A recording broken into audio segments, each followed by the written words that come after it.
This happened last year right before my 23rd birthday. My best friend Viola and I had planned the perfect weekend. A simple trip to the Appalachian Mountains, a night in our camper van, and a sunrise hike before heading home. The forecast was clear, and our spirits were high as we set off, chatting and laughing as the mountain roads twisted higher. But things started going wrong as soon as we veered off the marked trail. The sky darkened almost instantly as heavy black clouds rolled. The wind began to buffet and howl across the trees, followed shortly by rain, cold and heavy enough to blind me to the outside world, which had become merely shades of gray. The meandering road was mushy with wet mud, and before we knew it, we were lost. It was into the night by the time the rains decided to stop. We parked under a tree. As I inhaled the damp earth clinging to the air, leaves dripping in the darkness, I knew it would be hard to build a fire for our planned barbecue. I exhaled in disappointment and said to Viola, "The ground's freaking wet. Or to remain inside the van and eat those Minutes Maid." Viola popped a beer can and smiled at me. "At least we've got refreshments," she said. Even though I smiled secretly, I fought down the strange shiver crawling across me. In some indescribable way, the woods felt wrong. Above the hoots of an owl, a reassuring hum from crickets below, wild howling from distant coyotes. But beneath those familiar sounds, something else lurked, rustlings which made my skin crawl, and whispers of motion. Then it came to me, the sound of footsteps. One quiet, unmistakable, slow, deliberate stride coming from very close behind the camper van. My breath caught. I turned to Viola, wide-eyed. "Did you hear that?" She barely looked up from the pan of sizzling beans. "Probably just an animal. A raccoon or something." I wasn't so sure. I strained my ears, but the sound had stopped. Shaking my head, I sat back down and tried to focus on dinner. Viola must have sensed my tension, because as we ate, she decided to distract me with ghost stories. "You know, this mountain has a lot of urban legends. People disappearing, strange lights in the woods, and there's one about the shadow cat." I fumbled. Shadow cat? She smirked. "It's a creature that stalks hikers. No one knows exactly what it looks like, but they say it has glowing yellow eyes and can mimic human voices to lure people away from the trail." I shuddered, glancing outside at the shifting shadows between the trees. "Okay, stop. You're creeping me out." She laughed, but was unable to complete her sentence when something black sped through the open window. A crow. It cannoned into our table, snapping its neck with a sickening crack. I screamed and shoved my chair back from the table. For a moment, its lifeless body tremored and finally became still. Then came a long, low growl that rumbled through the night, just beyond the camper van. Viola and I froze, staring at each other, almost paralyzed with fear. "Throw it outside. Now," she whispered. I grasped the crow, its feathers damp and stiff under my fingers, and I hurled it out onto the yard. Then we locked every door, every window, and huddled in our sleeping bags, trying to ignore the lingering feeling of being observed. Eventually, the exertion of the day caught up to us and we fell asleep. I woke to Viola shaking me. "Kathy? Kathy! Wake up! Do you hear that?" I groggily sat up, a few seconds of eerie silence. Then I heard it too. A soft, rhythmic padding outside, circling us. A deep, throaty growl vibrated through the thin walls. Whatever it was big. Viola grabbed my wrist. "Don't move." A thunderous pulse beat in my ears while we both stared out of the window. Then we saw them. Two glowing yellow eyes fixed on us through the glass. The eyes were simply too high up from the ground to belong to any normal animal. The thing did not blink. It only stared. My breath came in short, shallow gasps, while every muscle in my body screamed to run for my life. There was no place to run to. It disappeared as fast as it had come. Silence. 5 minutes crept by. Suddenly, out of nowhere, we heard a voice. Kathy. Viola. The voice was soft, lilting, like an affectionate mother calling for her daughters, but it came from the woods. The way she stretched the syllables too long, too slow, made my blood curl. Kathy. Come outside. Viola let out a choked sob. Who is that? I don't know. And we won't answer. We're leaving as soon as the sun comes up. Till then, let's be quiet. I replied nervously. We did not sleep that night. We stayed quiet, clutching each other and listening to the voice call our names over and over again. Someone even started scratching on our van, as if sharp fingernails clanked on our van's metal. It started from the back and dragged along the side, clawing at the door. My stomach twisted with the fear of death. The van rocked again. Something pushed against it. I put my hand over my mouth to stop myself from screaming. Viola trembled violently beside me. Another bang, then silence. The voice returned, now just outside the van. Kathy. Let me in. My entire body was trembling. Viola grabbed my hand, her nails digging into my skin. Don't listen. She whispered.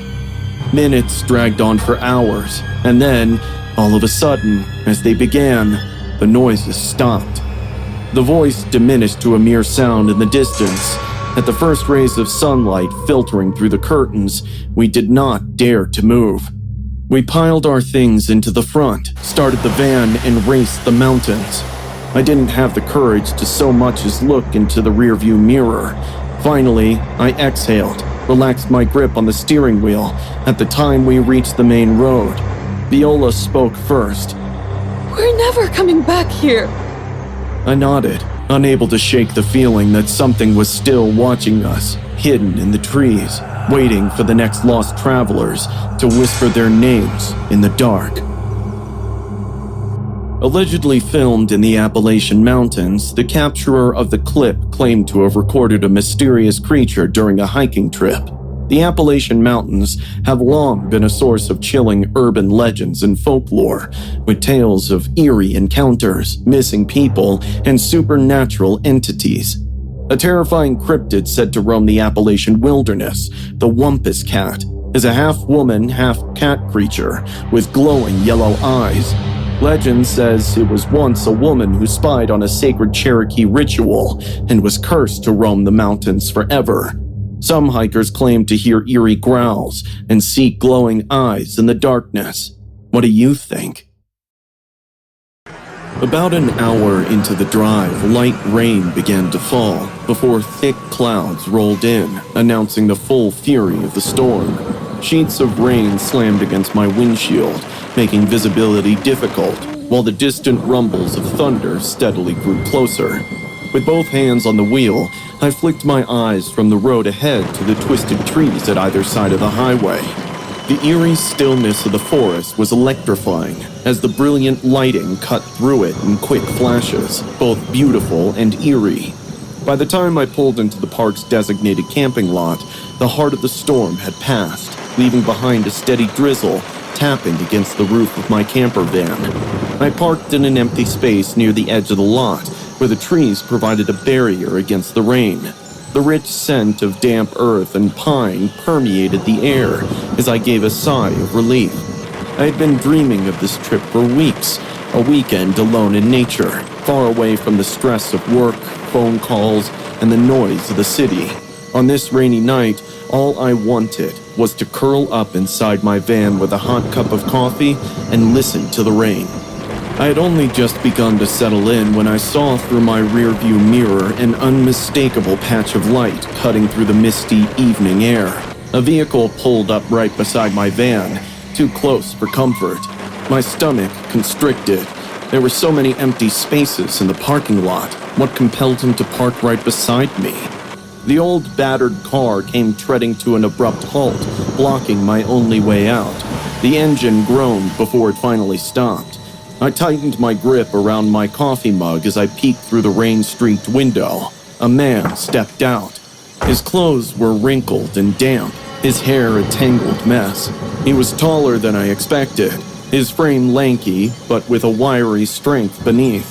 His face was partially obscured by the shadows, but when he turned towards me, my breath caught in my throat.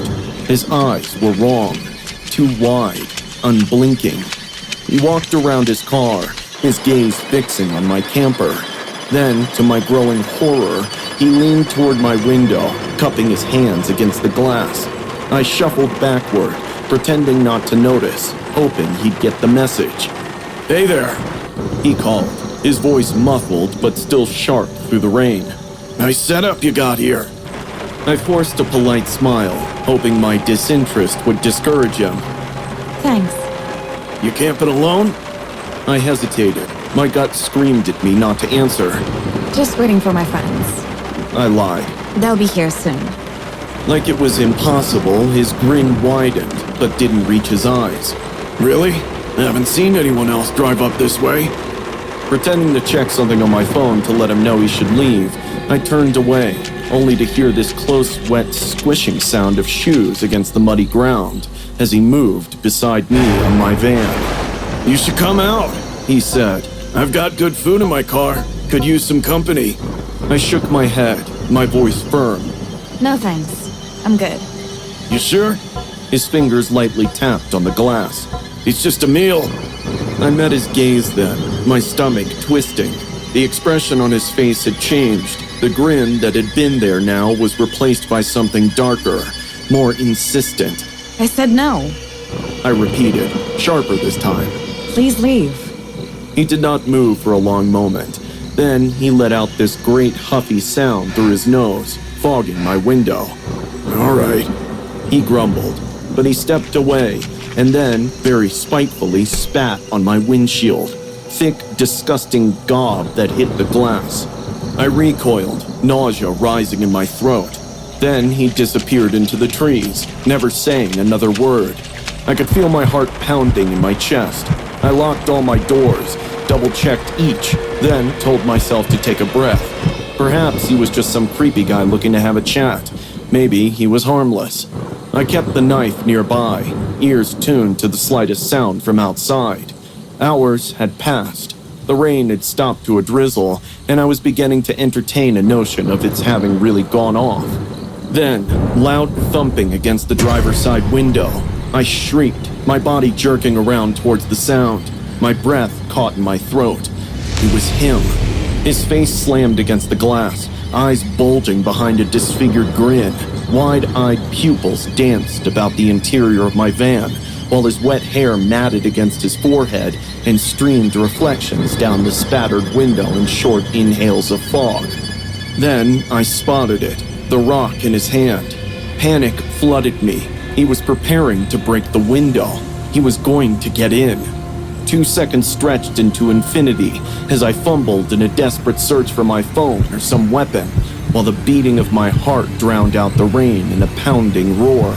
A sudden flash of lights broke up the stillness in the air and swept over the parking lot.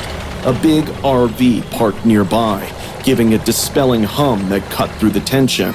A mother, father, and 2 children climbed out, laughing and stretching their arms. The presence of more people alarmed everything. The man stood motionless. He dropped the rock and turned back to look at me, a confused expression on his face. Slowly, he leaned in and pressed one cheek against the window. His skin smudged the condensation. He moved his lips, forming the words I could not hear. Then, he was gone as suddenly as he had appeared, stepping back. He dropped the rock, and it plopped in the mud with an audible splat sound. He turned towards the car, not breaking the eye contact. A casual, steady retreat. I watched him enter the vehicle, hardly breathing. The old sedan cackled to life, spinning its tires on the wet gravel, and he disappeared into the darkness just beyond the trees. I remained rooted for what seemed like a long time. As this family next to me set up their camp, their boisterous laughter dinned in the still, damp night air. I didn't move. I touched the cold cup of coffee, my hands shaking with the realization that it was no longer hot. I really came here for peace, met some other thing instead, something that I cannot forget. The story you just saw is based on this creepy footage shared by a travel enthusiast named Lisa. She was on a solo camping trip, sitting inside her van during bad weather and cooling her food when a sketchy guy approached her. The man kept peeking inside her van and trying to get Lisa out, saying he just wanted to talk. But soon, things took a bizarre turn. Watch the video and decide for yourself. So that I can't move out, and so that I can't go forward.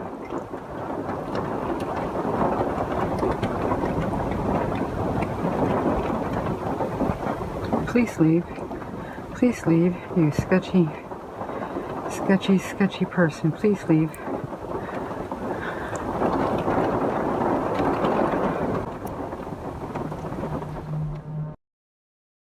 It started with a flyer.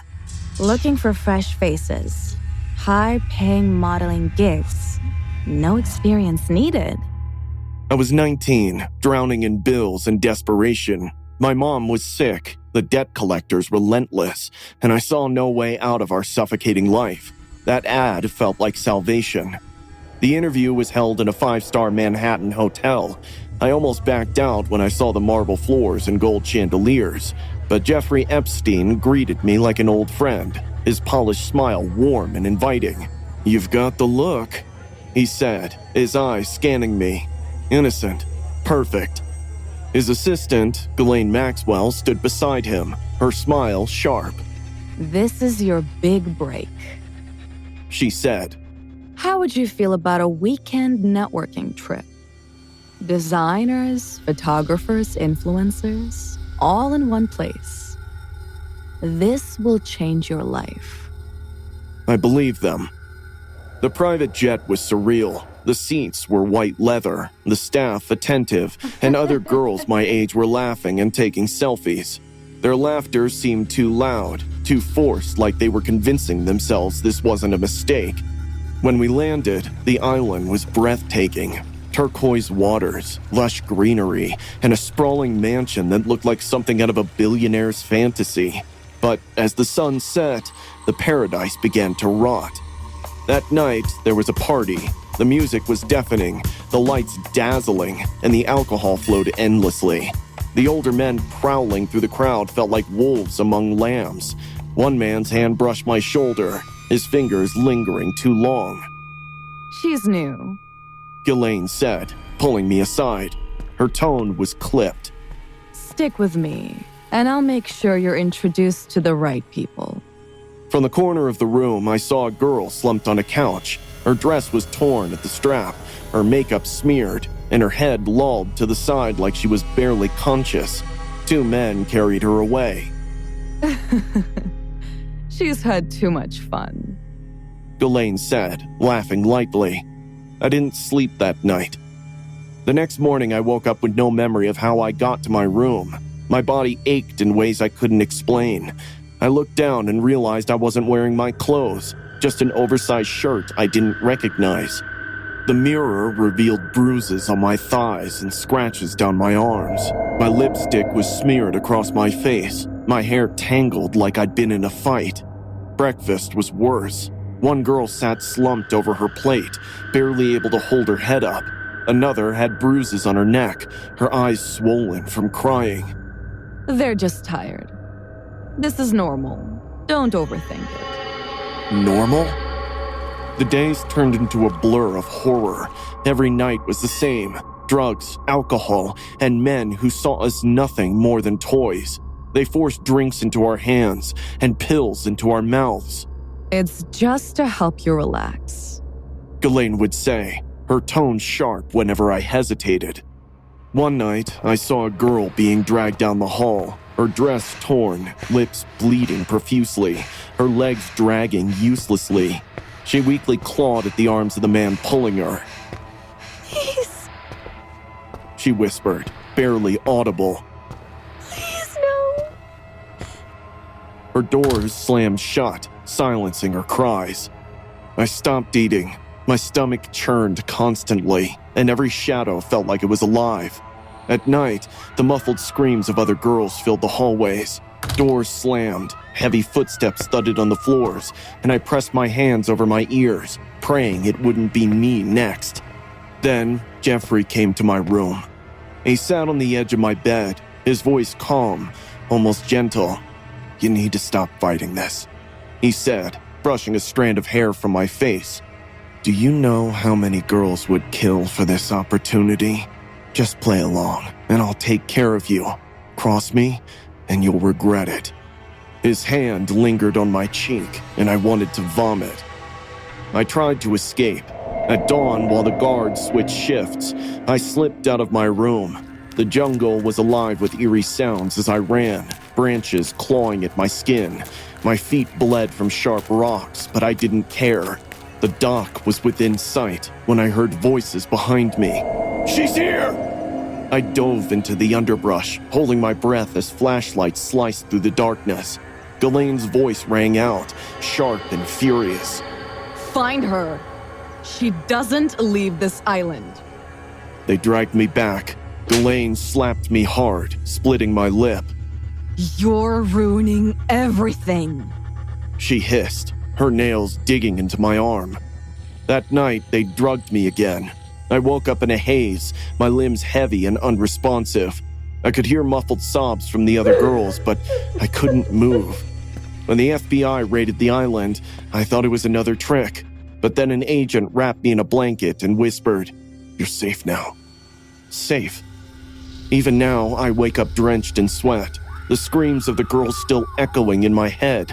Jeffrey is dead, but his shadow lingers, a reminder of how easily predators hide behind wealth and power. If you're reading this, remember, monsters like him don't lurk in the shadows. They smile, wear suits, and promise you the world. Jeffrey Epstein, a wealthy financier, used his influence and wealth to exploit young women, often targeting aspiring models. He, along with associates like Ghislaine Maxwell, lured victims with a false promise of modeling opportunities, mentorship, or connections to elite circles.